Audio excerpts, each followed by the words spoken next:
Hey guys, Justin here with another video for you. Ended up getting some new gear recently, so I figured we'd do a quick unboxing here before I start taking it out and using it for all my different videos I'm going to be doing here shortly. As I mentioned in some of my earlier videos, one of the things that I needed most was a little bit of a improved audio setup. So for right now, what I ended up getting was a Tascam DR-40. Try to get that glare off of there for you. I guess the popular one is the Zoom H4n now. I was kind of looking at it and a lot of the features and everything they had on it I didn't really think I was going to end up using. So I ended up opting with the DR-40 because it was a little bit cheaper, and that'll leave me a little bit more money to use toward probably on car parts. But you know, instead of, ideally if you were doing as you should have it set up, you'd be able to spend a little bit more on your equipment. But this is what I got. So inside the box, we've got I guess a manual to start with, a clip in there. I'm not entirely sure what that clip's for. It says tilt foot, so that will be an option for later on down the road, I suppose. They're also awesome and give you batteries with it. Always appreciate being able to use things out of the box and not having to do an extra run to the store just to be able to use my new equipment I got. So that's cool. And everything comes in fancy styrofoam packaging and so it ships all nice. That'll be it for inside the box. You got the actual audio recorder itself.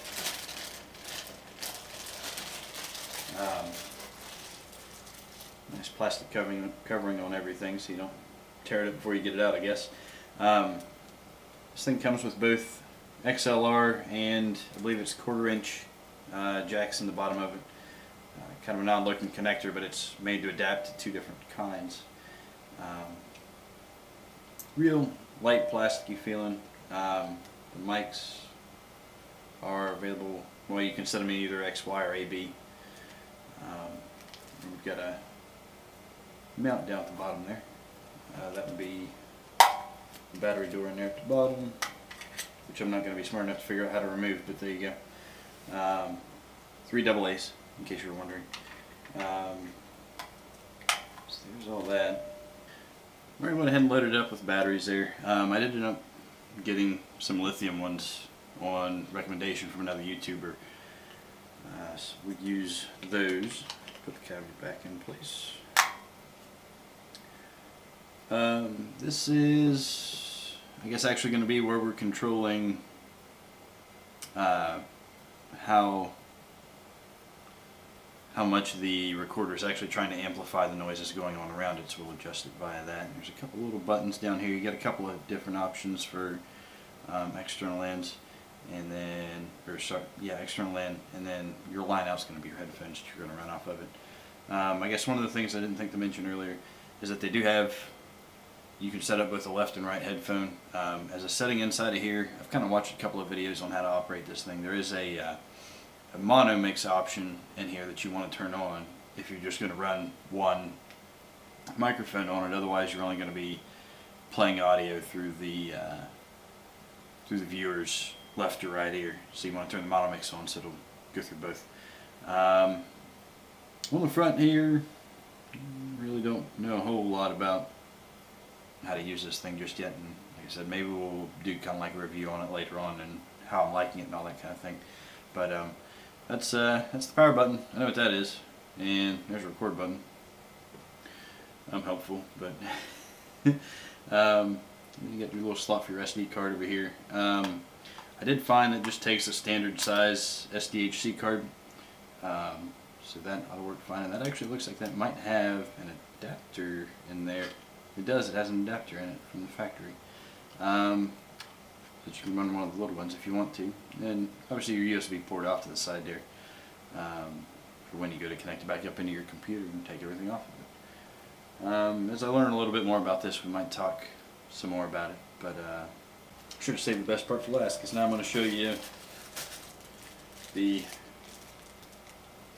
just a USB mini cable that they send along with it there, also in the styrofoam packaging.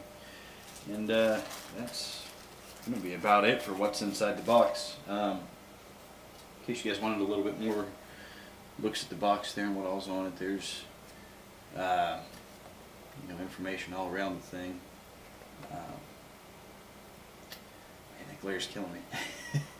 But yeah, there's all your information on the outside of the box. So hopefully this was at least somewhat informational for you. I just figured I'd show off my cool new toy, and I'll probably actually provide a link to a video down below with the new audio setup on it. I don't want to talk about it in the video because I think that video is going to launch before this one does. But that way you'll be able to tell kind of the difference between it. I've heard this one's got kind of a metallic tinny sound to it, so hopefully that'll be corrected with the I'm just going to record off of the built-in mics for now. Eventually I would like to give me a lavalier and maybe like a blue yeti or maybe a snowball or something like that. That's a decision I'll have to make for down the road. So for now, that's what I'm going to be using for audio equipment, and you guys get to see what was inside the box. So we'll see you guys in the next video. Bye.